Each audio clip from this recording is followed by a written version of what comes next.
What's going on, guys? Roman the Roman here. I'm here with Flips4Miles, the kid that has been flipping miles and miles and miles of profit on online arbitrage. He started his business, OA business, like a year and a half ago? Yeah, about a year and a half ago.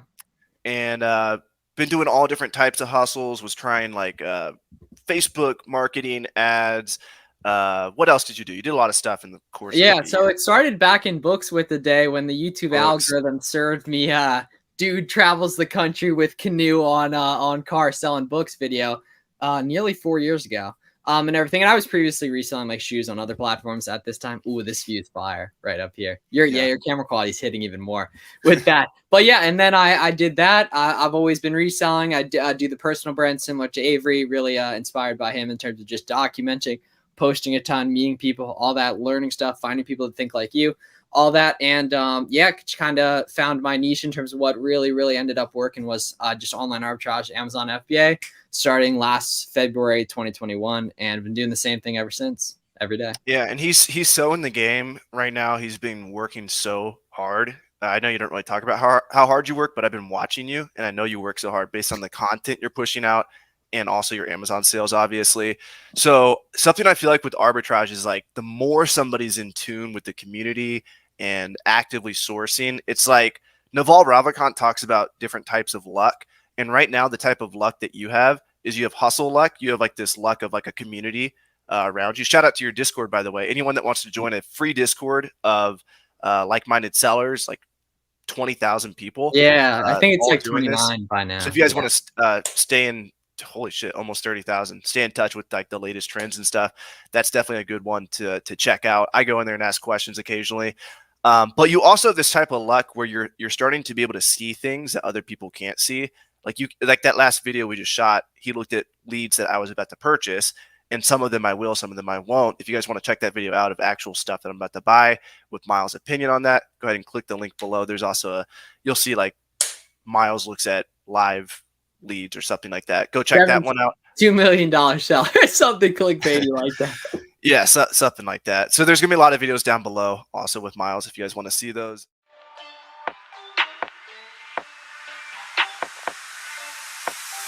Look, grind hard, well done, sir, and welcome to the freaking Well Show. And party central to my well ones, a night of violated hell codes. Dope sells like the charge do, but selling's all about potential. Miles also has like this, I think you have like an eye for things now, just like a person that goes into a thrift store all the time. They have an eye for when they do it weird for a while. Old electronic thing on the shelf. You're kind of getting that with OA, and I feel like that's something that gets sharper over time, but then it gets dull when you get out of the game. So and I think something I was thinking about this morning was like shoe sellers come into OA and they crush it, and I don't know why.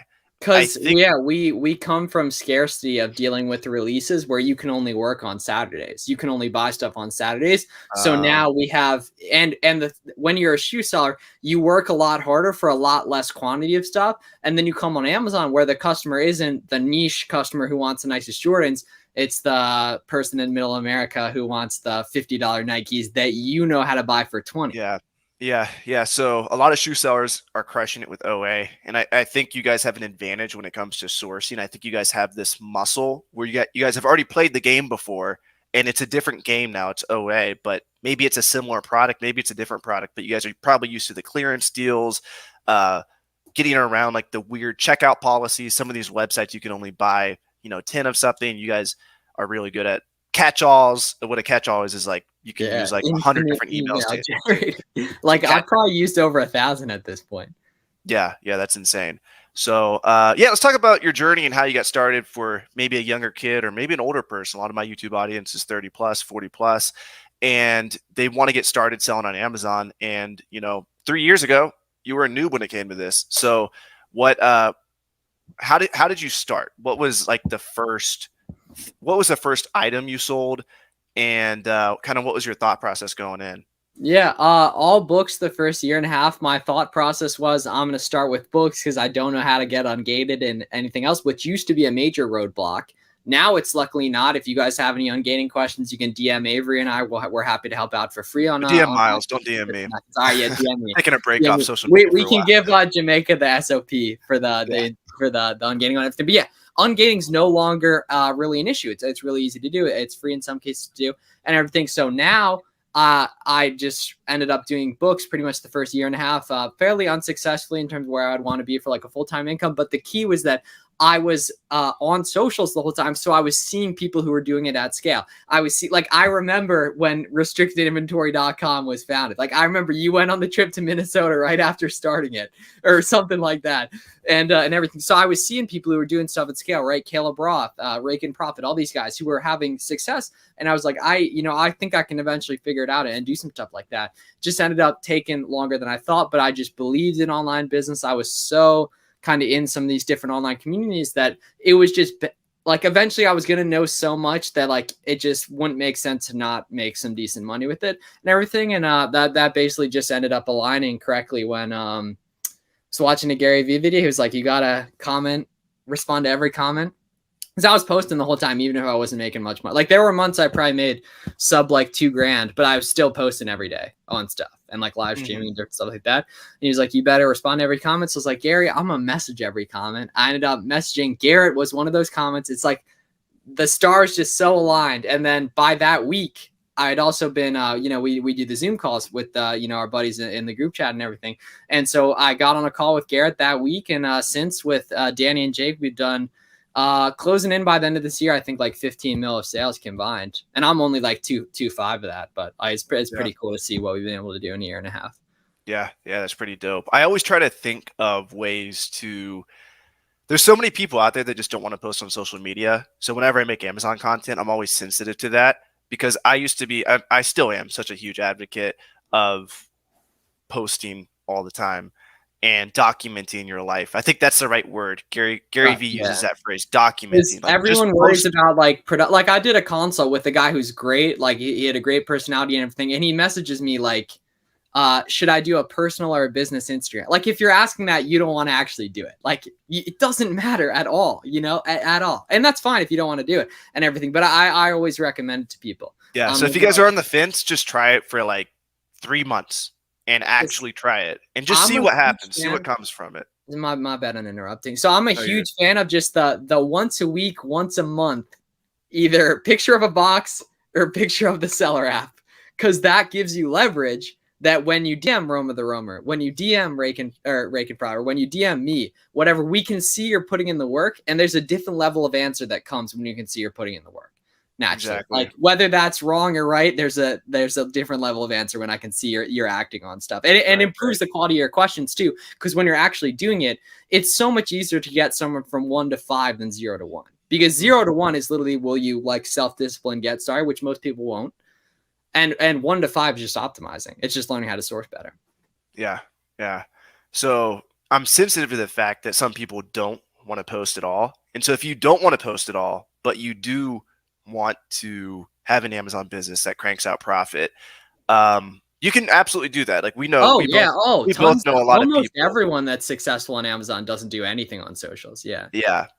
But I would add, I guess this is probably really biased for us because all of our friends know of us most likely through social or some type of network that was influenced by that. So maybe we're a little biased and we don't know the people that are out there that are just completely by themselves. But I would say even the people I can think of off the top of my head are pretty connected with the community, which arguably is like the same, it's the exact same. Yeah. I'm talking about having people you can text, having people you can FaceTime, Instagram message, that kind of thing. Just tapped in where if you have, like, you can just bounce ideas off people. That's the big thing. Having dudes or whatever, people you can bounce ideas off of. Yeah, for sure. So, for people that are watching you and they're like, this kid's spending 100K a month, I don't have 100K. How realistic is it to get your spend up to that if you only have like $500 to start out? Going to take years, man. It took all of us years, to get good at this and everything, right? Like, I definitely didn't have that much or have the confidence to put that on credit, take Amazon loans, whatever, anything like that when I was getting started, and I shouldn't have, right? But I built the muscle over years. I built the confidence off seeing so many other people do it that it just became, in terms of like using credit or whatever risk I'm personally willing to take. Some people aren't. That's totally cool. I'm definitely not recommending it. But like with us, where we're good at it, like the math and I just understand, like, we just have such a beautiful opportunity here while we're young to really run it up on stuff. And, you know, I just know I can get it back on stuff. Like, I just know I can, if anything were to go wrong. So you got $500. You're just starting out. You don't know anything. What do you do? RoamerTheRoamer.com, YouTube channel, filter oldest videos. And then a lot of like the tutorials and stuff. And same with Flips4Miles, right? You can learn how to do it for free, man. It's just putting in the time and everything, getting going with it, right? And start as small as you need to. I started reselling shoes in 2014, freshman year of high school, $160. Into 220, into 500, lost 500. Kids scammed me, sold some more Legos. 50 into 100, all that. It's from the ground up, man. And it's all on social still. Like, it's all from 2019. Same thing with Avery, man, since like 2018 or whatever. Like, you can see us grow. It takes a while, but in the grand scheme of things, like, it felt like it was no time, you know, but the growth year over year, it can be exponential if, you know, you do what you need to do on stuff. 100%. Where can they find you at? So it's, yeah, right. Oh, okay. I always do it wrong. You're right there. You got it. You can see your hand. How can you can see it right there. Flips4Miles. Yeah, I did it wrong the first time. Yeah, Flips4Miles, all platforms. Buy Box Bandits podcast and get a free trial of our online arbitrage sourcing tool at selleramp.com. We're going to have you at Miami 2022 or 23? Absolutely. If I'm in the U.S., I guarantee it. Yeah. No ifs. We need 100%. I mean, on that, but cool. I told Warner, Fields of Profit, I was like, will you represent Miles at 2023 in case he doesn't come? So we got Warner for sure. I know he'll be there, but the challenge is getting you there. Yeah, let's see what we can do on that. Thanks, man. All right, guys. Thanks for tuning in. Make sure to go give this guy a follow. We'll also link his YouTube channel below. And yeah, catch you guys in the next video. Peace out.